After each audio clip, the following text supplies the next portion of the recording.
एसे लोगोफोर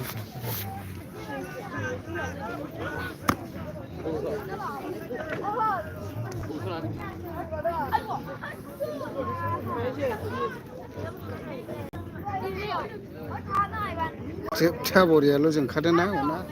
ने आसोल एसके बर' ब्लग इउटुब चेनेलावहाय बयखौ बरायबाय आदसा दिनैहाय दंफैयो खयला मैलायावहाय चिरां खयला मैलायावहाय बेवहाय बिराद गिदिर मोनसे जथुमा जागासिनो दङ जथुमा माने कनफारेन्स माबा बोसोरारि बाइबेल कनफारेन्स आरो बिसिसि माने बङाइगाव सार्केल कमिटिनि 69 दा बेवहाय जोङो दंफैयो दा ओमफ्राय गथायदों आरो ओरैबायदि मोजां सुनानै दोनदों सोर सुनानै दोनदों बेखौबो जों मोनथिबावा ओरैबायदि साइडखैदोंल' आरो हांला मैसोआनो मोनसिगौ ने हांला मैसोआनो मोनसिगौ ओरैबायदि बै सिफुङा दामथारा दे सिफुङा औ आं माबा बुफालिखौल' दामनो गोरों माने बेखौ राग दे इमन बुफालि होनना बुङो आरोखि राग सनजय नार्जारि महाय दंब्रा दादा आं नै माबायावहायसो खैला मैलायावहाय सनजय महाय दंब्रा दादा इसमि दैमारि ओमफ्राय मा होनदों हेल' आदा नै जोङो ओरैनो जास्ट दङ दे हो होमब्ला सिफुङा बारलावगासे बुफालिखौ दामनोसै दा औ हो अनेक माने खरसा नागिरा नोङो बुफालि औ बुफालि होनना बुङोब्ला माने ओइ चेनेलाव गोदानला साफा ख्रायख्लाबलै लोगोफोर सुनोथ' रोंखाया नालाय नैबे बाबुआ बायना लाबोदोंमोन जाहैदों सिफुं नैबे बाबुआ नैबे फिसाला एसके बड' ब्लगनि फैसा लादोंनो बाबु बे सिफुङा ओइ बाबु नै जिरायफैरा माबा दं दा खामफ्लाय दंबावो दा 150 लाखादों बेनो दा साखानि मोननायखौ 150 लाबायनो सिथोबाया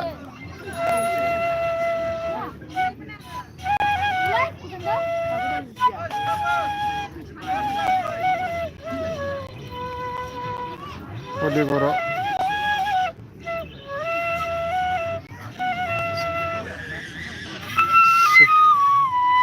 चेनेलाव गोजान आंहा दा सबायाव फैदों दादा औ सबायाव फैदों आं सनिया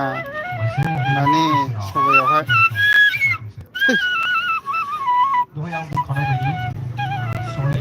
इसमि दैमारि जानदों नामा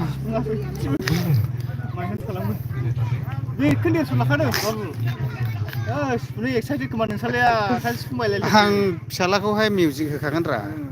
रकेल थकेल होजोबगोन आं मिउजिक किबर्ड लाथों बेलाय आंनि फिसाला बेनो लायनांगौथारलै फिसाला नै आंनि फिसाला ओइ बाबा ओरैनो हरा हा मानो ओमफ्राय खर'आ दाखाख्लुब्रा नोङो गुजुनायाव ओमफ्राय नायदो सेंग्राफ्रानो सेंग्राफोर आइयै ग्रोनानो ग्रोनो हरलाय नै ना बरियाल'खा नै सेंग्राफ्रानो सेंग्राफोर आलायारन दामनो हो आदाखौ हैस नोंखौसो आलायारन दामनो औ बेनोथ' ओइ लोगोफोर दे कमेन्ट खालामलाय सोर सोर बबेनिफ्राय फैदों गोजांनायानो खारथारा माथो दे कमेन्ट खालाम दे मा जाखोलै इयो सियारलाय नों जिरायबाय नों गंसे थांद' दा जाबनानै दोन नोंसिने अलंबार बसुमतारी आं उदालगुरिनि आदा अके थेंक इउ ब्रादार आं दसे लाइभआव फैदों आरोना ओमफ्राय मा होनदों सुमान मा होनदों ब्रह्म होनना लकेसना बहा जाखो आदा चिरां जिल्ला खैला मैला जवाहरलाल नेहरु मिनि स्टेडियाम बल फिल्ड गेलेग्रा फोथाराव जादों मोनसे प्रग्राम जादों आरोना आं चाइनानिफ्राय अके चिं चिं चले माखासि सुवे अलिभ मुसाहारि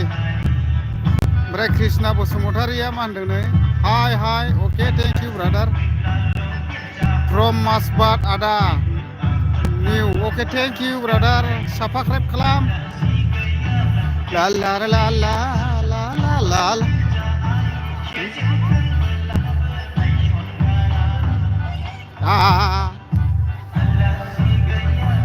खोनादों दा एसे दामनाया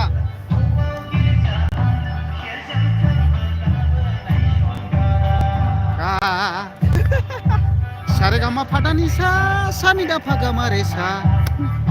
ओरैनो इन्ट्रेस्ट मोनलाय लाङोलै लोगोफोर मा जादों ओइ बिटुवेल खिथाहरदोलै सोंहरदों नै बिटुवेल मा जादों होनना सोंहरदों खोन्थाहरदो बेवहाय मोनसे कनफारेन्स बिराद गिदिर कनफारेन्स जादों बोसोरारि जथुमा बोसोर बोसोरफ्रोमबो बेवहाय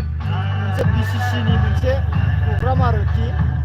BCC माने बङाइगाव डायसिस कमिटि बिनि मोनसे प्रग्राम सोलिगासिनो दङ ओमफ्राय बेवहाय जोङो दा खर' खाख्लुब्रा खर' खाख्लु ला खोनाखाबाय दा केम्पु देन्थाय इटसबि बाजै थाङाखै नामा नोमबाजैया न'आवहाय रिल्स खालामगासिनो दंलै ओइ साबस्क्राइब खालामना हो फल' खालामना हो एसके माबा रनजिता ब्लग पेजखौहाय आंनि बुरैनिखौ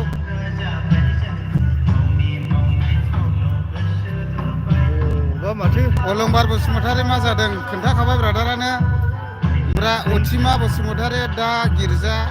हाबला लाइभ हो आदै एसे उसुबिदा जानाय दां कमेन्टआ ब्लाबलि फैबाय थायोना फरायथावा माथावा जायो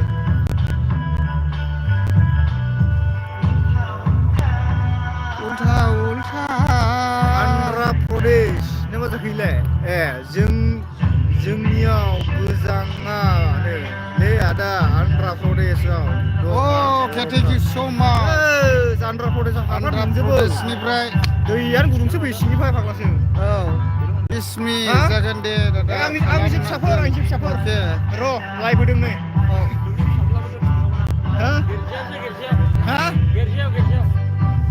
जागोन र' लाइभ होदों जों सोमखोरखौ खोन्था आंनि नाम खोन्था सोमखोरखौ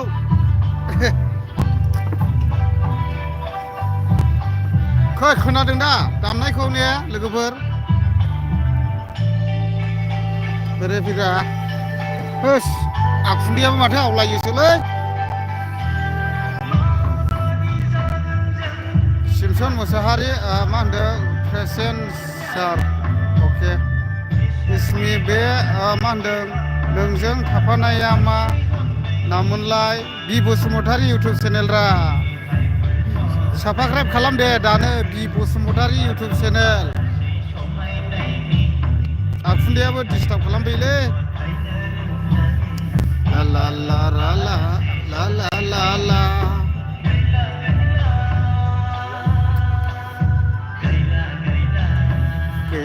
गैला माथो सिन्था बा खोनासंखाबाय नोंलाय थालखौसो खमदों ना मानो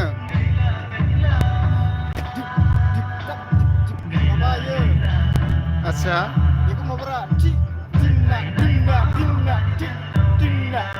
मा थाल बियो थाला बेखौ थ्रि थालाव बाहायो मा थालाव आच्छा औ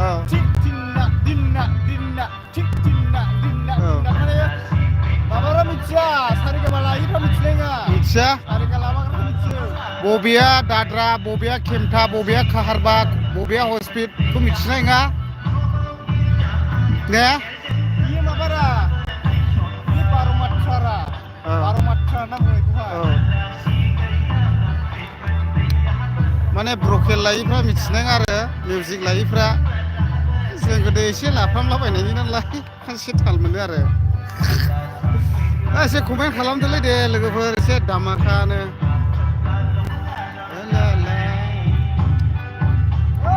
सेंग्राफोर लिंहरखाबायसो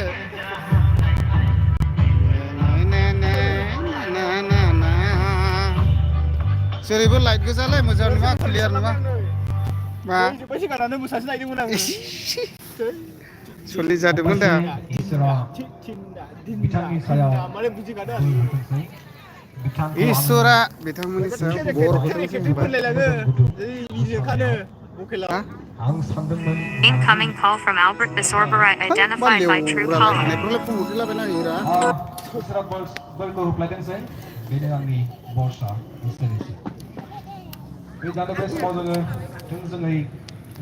मा होनदों निजोम गनेशआ एसे देखायदोब्रा आदा स्टेजआव थांनानै ओंखाम जायाखै नामा दा जाबाय ओइ स्टेजआव थांनानै एसे उसुबिदा जायो ब्रादार हा माने लाइभ होनानै उसुबिदा जायो माने बोरैहाय लाइभ होनानै थांथावनाय गाज्रि जामोन दे ब्रादार आं एसे सुबिदा मोनोलै माने भिलुलेस जायो आरोना जायगा दाबसेयाव दल' थानानै माने आं लाइफआव फैबाय थागोन बेकग्राउन्डआव मानसिफ्रा नुगोन खायफा बायदिया उसुबिदा साननो हागौ गैथ'ला दे ब्रादार दे गाज्रि दामोन ओमफ्राय इसमि दैमारि ओंखाम जायाखै नामा जाबाय नै नांदरबारिनि माबायावहाय एसे जादों नै फंबाय बिटुलनिहा ओमफ्राय सिमसन मा होनदों सिमन मुसाहारिया मा होनदोंनो माबाफोर प्रग्राम जादों नामा 69th एनुवेल कनफारेन्स जागासिनो दङ BCC मोन दा ने BCC बङाइगाव सार्केल कमिटिनि बङाइगाव सार्केल कमिटिनि आरो चिरां जिल्ला खैला मैला बाजारनि एसे खोलाहा थानाय मोनसे जवाहरलाल नेहरू मिनि स्टेडियाम फुटबल गेलेग्रा फिल्ड दं प्लेग्राउन्ड बेयावनो जागासिनो दं आरो बे प्रग्रामा सानथामनि हाबाफारि लानानैहाय दाबो फैया ना मा होनदों र' दसे थानानै थांनोसै बिरखां बर' बेलाय फिसालाखौबो लाफाखादों आंजोंनो नै दिनै मा लिंहरबायसो माथो जुनियरबो दं नै आरो बिटुल दं नै गोजाङानोहाय एसे सायबाय थाबाय आरोबाव इसोरा अननानै जोंखौ अननायखाय खाबुखौ होफिनबाय बेनिखायनो ओमफ्राय बिरखां बर' मा ओंख्रि जाखोसै ना बाथोन ओमफ्राय आलु कफि लाब्रा औ आलुल' उनदां ओमफ्राय इसमि दैमारि MD जोब्बायलै आदा नाय नंले अके थेंक इउ स' माच दे आंनि लाइफआव दसेब्लाबो फैनायनि थाखाय दे औ माथो खालामबावनाय आलुआ थाङाखै नामा आलुआ फैयाखै आलुआथ' जोंनि गामिनि नङा माने एसिनि आइलेण्डआवसो बबेयाव थाङागौ हा थांनायसै थादो दसे थाना थांसै जासिगोन थांनांगौब्ला गोदाव सोरावलाय थांसै महिलाफोरनिफ्रायबो खृष्टियान दे कमेन्ट खालाम दसे आं बारा गोबाव थानाय नङा लाइफआवहाय आर'ज खालामनानै उपबास लानानै आर'जआवहाय गथायबाय थादोंमोन जों बे खाबु बे समनि थाखाय बिबा मा गामिनि जाखोरा हिन्दुफ्रा मा ए सिमा मा गामिनिलै आं गुरिनिसो नैबे ए खायसे उन्दुलाबायनासो दंसैदां नै मानसिफ्रा सोरनि गामियाव प्रग्राम जादों ए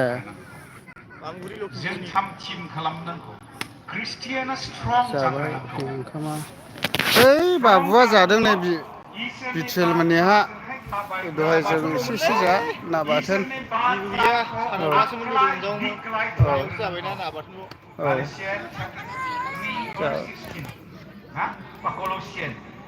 सारनि गामियाव प्रग्राम जादों नामा जों गामियाव नङा मथा मथि जोंनि न'निफ्राय 1.5 किल'मिटार जागोन 2 किल'मिटार जागोन खोमा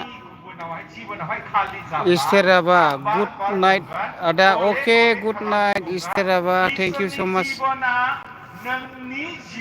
गुड नाइट इस्टेराबा उखुन्दैया मेगनावसो फैदेरनो रा माथो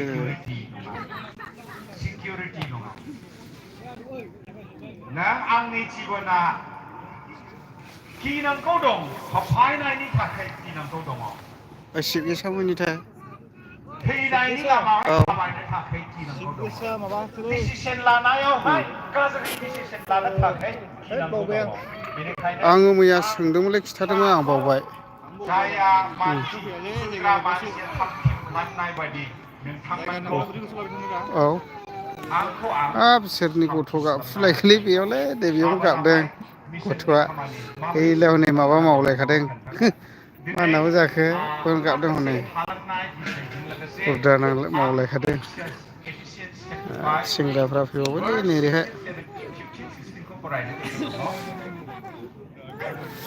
ओरैनो प्रग्रामा बेनो एसे नायनोलै नोंथां जायगाफोरखौहाय आं बैसिम थांना देखायनि दे मानसिफ्रा लाइफआव थाना नायनो लुबैदोंलै एसे आं एसे देखायनि दे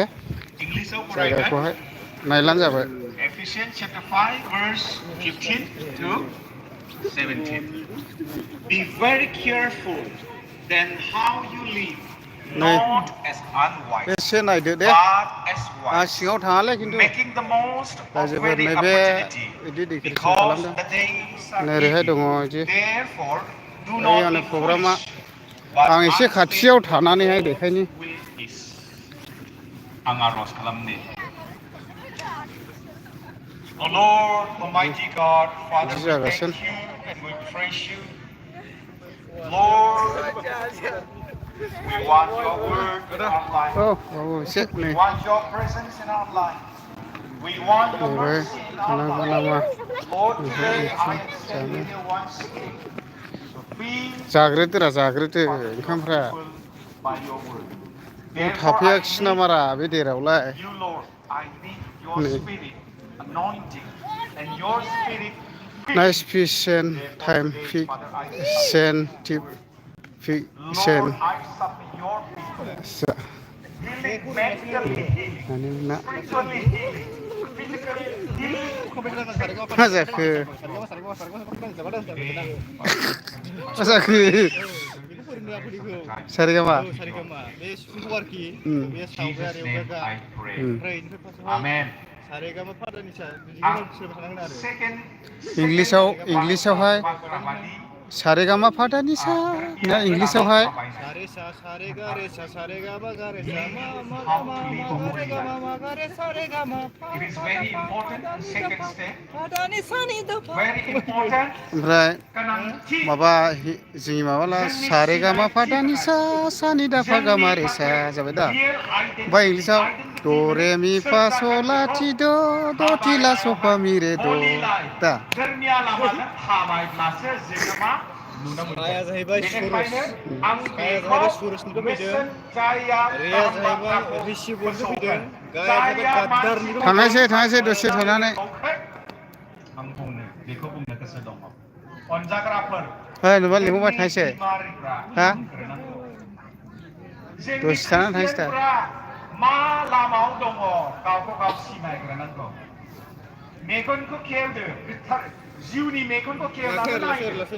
खृष्टियानफोरनि आखुथाय, ओंखायनो खृष्टियानफोरनि न'आव जिउ थांफिनखानाय खुंनाय, आरो न'खर खुंनाय, संसार जानायखौ मेगनखौ मार्कसिबनानै नायदो। देखो रिया मेगनखौ मार्कसिबनानै नायदो माबायदि जोंहा दुखुनांथाव सैताननि हमथानाय, सैताननि लामायावहाय, सैताननि लामा होननानै मिथियोना बेयावहाय थांगासिनो मानसिफोर,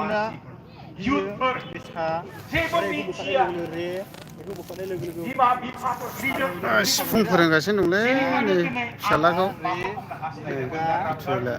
फिसा हगारनांगौ ओरैहाय ओरैहाय मायो फिसा हगारो दा वाइनि फिसानो मा ओमफ्राय हमजाबजोबला फा हमजाबजोब्बाय फा ओमफ्राय बोखारबाय दा बोखाबावबाय नि गसपेल गाहाम थारमाने बाथ्राखौ एखे फैफिनबावबाय खोन्थाब्ला, इयो गसपेल बिनिफ्राय गाहाम मोनसे बाथ्रानि फिसा हगारबाय सिङावहाय ओमफ्राय नि holiness, दा फा मोनसे ओरै गाथार, फा बिबो फा बिदि हगारनांगौ धर्मिया जानायनि माने सुनांलाया दे सिम दङ। आखाइजों हगारनो गसपेलजोंहाय बिथु आरो holy life, बेखौहाय ओरै बोखारलासो गाथारनि लामा, बोखारनानै मोनसे सालायो धर्मिया जानायनि लामा आखुथाया माने आलादा खालामनो हाया। जायया जायया गसपेलखौ मोनदों, बे गसपेल मोनग्रा मानसिया मा जागोन? लेखा दंलै लेखा दं र' लेखा हरगोन आं नोंनो सारेगामानि ना डाइरेक्टलि गाथार धर्मिया लामाजोंहाय बैसिनो दासो जागासिनो हनै बेवहाय मोनसे बाथ्रा दङ। बलसो द बास्केट बला गुलदुब गालदाबसो गेलेहैनो मोनबायमोनलै आंहा थैब्ला इसोरनावहाय सोरगोआव थांगोन होननायनि एसुरेन्सआ माखासे मानसिफ्रा देलाय कमेन्ट खालामलाय दसे लोगोफोर एसे दसे रायलायनि खर'जों क्लियार जाब्ला मा जागोन? सोलायनाय गैया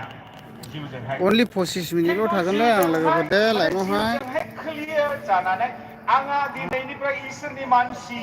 आंनि पापखौ खेमा मोनबाय, आंहा जिसु ख्रिस्ट'नि थाखाय इसोर जिसु ख्रिस्ट'नि द्वारै आङो सोरगोआव थांफैगोन होननानै फोथायनायजों लोगोसे मा जादों? धर्मियानि लामा गोथारथियावनो सोमजिनानै माने दिन्थिनो सुरु खालामदों। बेखौ मोननै बोखारदों दा नायलायलायनाय बेखौ मोननै बोखारनाय मोनसे क्ल'ज Be very careful.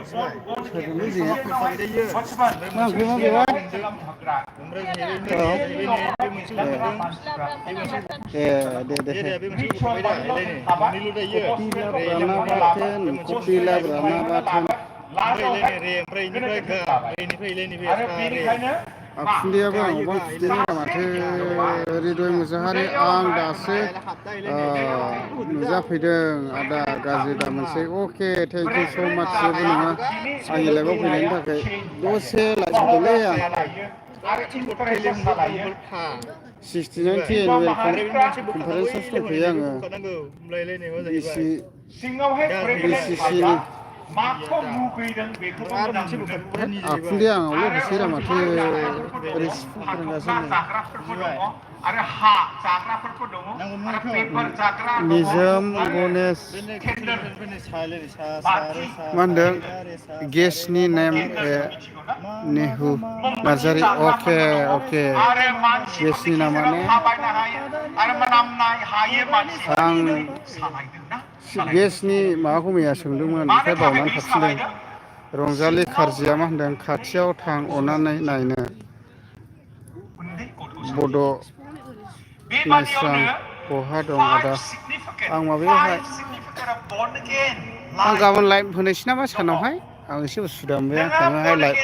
लाइभ होनानैहाय थाङोहाय उसुबिदा मोना मानो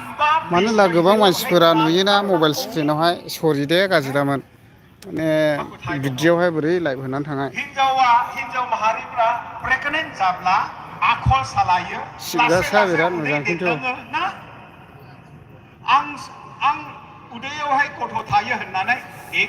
आंबो दं आदा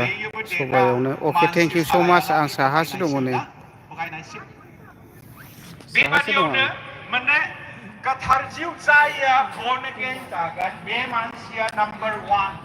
माथो आखुन्दै आंजोंल' फैबायलै रंजानाय आङो सोरगोआव थांगोन मालाबाबो नरकआव थाङा होननायनि बिसयावनो बे गोजोननाय मोनबाय थागोन थैनायसिम खनसेयाव जायो माथो मेगनावसो मावबोजोबोलै हाद्रिया औ हाद्रियालाय नायोबो गोजोननाय रंजानाय जायो बे मोनो सेकेन्ड नाम्बारावहाय जाया born again जायो बे मानसिया देन्जारलै मेगना मोदै गजोबबाय सिङावहाय गोथार जिउ थाबायब्ला गाहाम बाथ्रा खोनासंनो थाखाय गाहाम बाथ्रा बाइबेलखौ फरायनो थाखाय गाहाम बाथ्राखौ डिसकास खालामनो थाखाय रायलायनो थाखाय मा जायो आंबो दं आदा अके बर' थेंक इउ ओमफ्राय निजोम गणेशआ मा दामसिनखो लाजिया सिगाङावसो लाजिदोंमोन सिगाङावहाय जेबो बाइबेल फरायनो थाखायबो इन्टारेस्ट गैयामोन गोसो गैयामोन सिगाङावथ' बाइबेल फरायब्लाबो बुजियाखैमोन खिन्थु बे सारि जाबसिननायनि 2 मिनिटल' थानायसै आं दे लोगोफोर दे दसे बाइबेल फरायनो बे बसुमतारिबो दं नै हाय लोगोफोर रायज्लायदो दसे आं मा बुंबावनांगौ जाखो आंखौ सिनायाखै खोमालै टफि हमनायखाय मानसिफ्रा ना सिनायदों जाखो सोरसो सिनायो आंखौलाय दानबायसो सासेया निजोम गेम्स आंबो दं आदा सोर नों ओमफ्राय सिनायाखै आङो सोरखौ ओमफ्राय आंखौ नुखोना माखो दानफिनबावबायसो बेबो बड' नायस्राङाबो आं जाहैबाय बि बसुमतारि गरम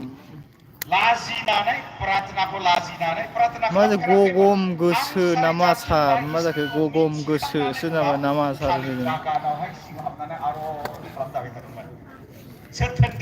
सिनायबाय आदा बड' नायस्रां सिनायबाय जाहैदों दासो टफि हमनायखाय सिनायाखै मोनदां दा दारि मुरिबो सिनजाबाय राय ब्रौ दारि मुरिबो सिनजाबायना आदसा ओमफ्राय मा ओंख्रि जालाखो जाखो मानसिफ्रालाय दालाय माने दायो बिराद गिदिर मोनसे कनफारेन्स जागासिनो दङ BCCनि बेयावहाय आंबो दंफैयो ओमफ्राय नैबे SK बड' ब्लकमोननि खाथियावनो जादों आरो आं दिकियाजुलिनि आदा सबायाव दंफैयो आंबो बबे सबायावहाय बेयावनो नामा बे सबायावनो दंफैयो नामा जों हाबहैथ'नाय जायाखै दहाय हाबहैदोंमोन र' बेखायनो नै बेयावसो दङ जों नै अरसो सायदों नै सिट जानो हगासिनो आरो जोङो नै दिखिया जुलिनो बेयावनो दंफैयो बेयावनो दं दे मोजाङै मोजां खोनासंबानो जाबाय दिखिया जुलि नानो थाफैदों निजोम गेमसा मोजांनि खोथा मोजाङानो थाफैनांगौ गैया हाबाखिसै गाबोन हाबाखिसै खोनासंनांगौ एसे बाइबेल कलेजावहाय आं हाबनांगौमोन गोबां आं मानसिफ्रा दान फैयो लाबोयैखाय बाइबेल उसुबिदा कलेजाव आं मोनदों गाज्रि बुंनाय जायाखै दान गैलेना गैया आरो दहाय दाथ' गैले गैनाया दा थांनो हायो जायफ्रा ड्राग्स आंनावबो गैखा दाना जायफ्रा आं दहाय फार्स्ट होनायावल' खुस्रा गैयामोन दहाय ज' खनसे माबानाय जाबाय दा गैखा माने फन पेआवसो दंजोबो आंनाव फैसाया बेबो फनपेआवसोखा नै रायलायफिनदो दे सिनायनो मोनाखै आं नोंखौ ब्र' जोंना आलु आरो नासोमोन आं गसाइगावनिसो ब्र' आदसा आंने बि बसुमतारिलै इउटुबावहाय बि बसुमतारि बोबानो मोनगोन आंनिखौहाय आंना दा बर्थमान 11K थांबाय आरो साबसक्राइबारा खिन्थु भिउआ थाङोलै गोदो फेसबुकआवसो फेमासमोनलै आङो दा फेसबुकआनो आंना हेक जाबायना गोदोने बैयो मोनसे फेसबुकआ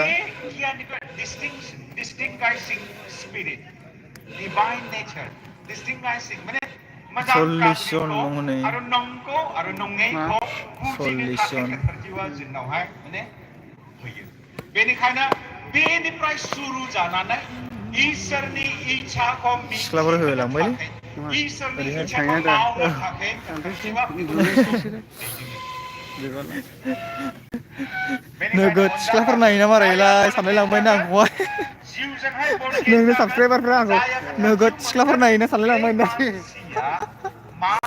आयदै सेंग्रायैनो दं नालाय दाबो ओंखायनो गोसोफ्रा एसे आलादा जायो आरो सेंग्राफोरनि गोसोआ माने सेंग्राफोरनि गोसो मायनियानो एसे आलादा जायो बोरैबा माने थाबावनाय मोनो माबा मोनसे थानाय मोनो बबेबा कनफारेन्सफ्राव नै थांबावबाय हनै मानोना होनब्ला बावहाय मा जागोन हनै गोथार जिउ थानायखाय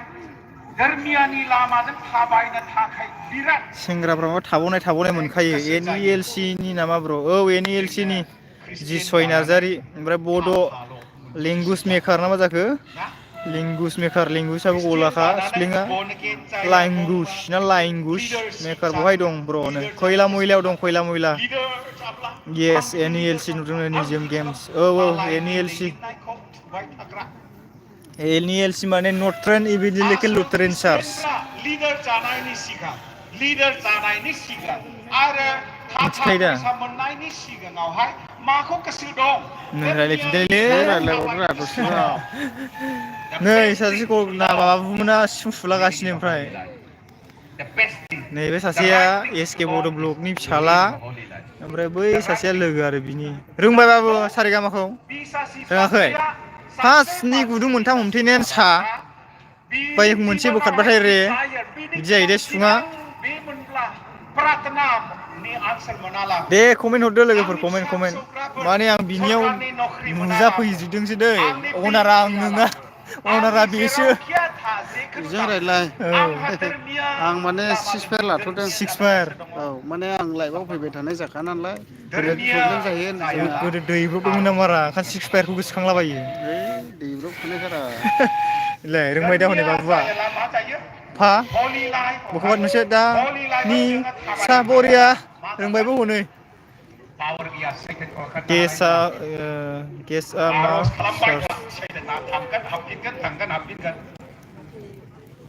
नोंसिनि मा चार्ज नोंसिनि माबा आदा SK आ बबे गामिनि आदा SK आ जाहैबाय चिरां खयला मयलानि पर्बतझर होनो बिसिनि गामिया ओमफ्राय जोंनियाबो चिरां आंनि गामियाबो चिरां बिजिनि सुबायजार होनो आंनिया ओमफ्राय बहा दं ब्रादार नैबाव खैला मैलायाव दं चिरां खैला मैलायाव नै रायलायथ'लाय आंखौ फोरोंनो एसे सिफुं फोरोंनोसै नो दे फोरोंदो दे फोरोंनो हेल' एभ्रिवान माबोरै दंलायो एसे कमेन्ट खालामदो दे बयबो दसे रायलायनि बुखारला सादे मोननै बुखारला सायो माने लाइटनि कुवालिटिया मोजां ना दे मोननैखौ गेजेरनि मोननैखौ खोमसियावसो जिरायना दं जों मोननै बुखार आं मोजां नुनाय ना मोदानलाबायो बुखार मोनसे बुखारबाय बै ओरैबादि बेबादियावनो बारखौ हरदो नङा नोङो बे आसिखौल' सा मोनसेल' बुखार मोनसे बुखारनांगौ जों थाबायाला इसोरा जोंखौ मा दे सायो सा औ सा रे गा हाब मा जि बसुमतारी मा प्रग्राम दा नि 69 एनुवेल कनफारेन्स जागासिनो दङ खैला मेलायावहाय BCCA जाबाय दा बैखौ बुखारग्रोनाङा बेखौसो बुखारनांगौ जोंनि जिउजोंहाय सोमोन्दो थानाया इसोरजोंहाय सोमोन्दो नै थानाया नायला नै मा जायो हाब बयनि सेंग्राफोरखौलाय दंजादोंला एफिसोसावहाय जों बे फरायदों साजाबाय दा नै बे साजाबाय दा हमजोबबाय आं बी भेरि केयारफुल बिदि हुसियार थाबाय हुसियारै बड' मा होनो मेकार नों हुसियार लाइक डाउन ब्र अके जाम्बा बादि दा खालाम खिन्थु नोंहा अपरचुनिटि ओइ लोगोफोर आं लाइभखौ दोनथ'नोसैलै दे एसे जायफ्रा लाइभआव फैबाय बयनिसिमबो गोजोननाय जासिहरबाय ओमफ्राय गोदानब्ला माबा खालामदो साबसक्राइब खालामनानै लादो बेलासि सेसनाव आं खोन्थाबाय एसे 32 मिनिटखानि बर'आ लिरदों बोथोरा नोंना गाज्रि प्रब्लेमलै होननानै एसे जोंनिया ओंखायनो आं बारा फैबाय थानाय इंलिशनि जाया ट्रान्सलेसन खालामब्ला बोथोरा इनायसो जायो इनाय माने मणिपुरखौ नांगौ मिनिया आदा 2 बोसोर बारबाय मिनिया आदा आं मिथियालै बे मानसिफ्रा गिफ्ट खालामनो हायाखै नार्जारि दिनैसिम मणिपुरनि प्रब्लेमा सल्भ जायाखै हाबाफारि जों मिथिजोबगौ अनलि 3 days सानथामनि दे सानथामनि हाबाफारि राहुल बर' ओमफ्राय माहाय जादों दा चिरां जिल्लानि सिङाव थानाय खैलामैला BCDC खैलामैलानि एसे खोलाहा जवाहरलाल नेहरू मिनि स्टेडियाम फुटबल गेलेग्रा फोथाराव जादों अके ब्र गुड नाइट अके थेंक इउ गुड नाइटसै आंबो दोनथ'बाय दे लाइभखौहाय दे बयनिसिमबो बाय बाय मोननै क्वालिटि दं मोननै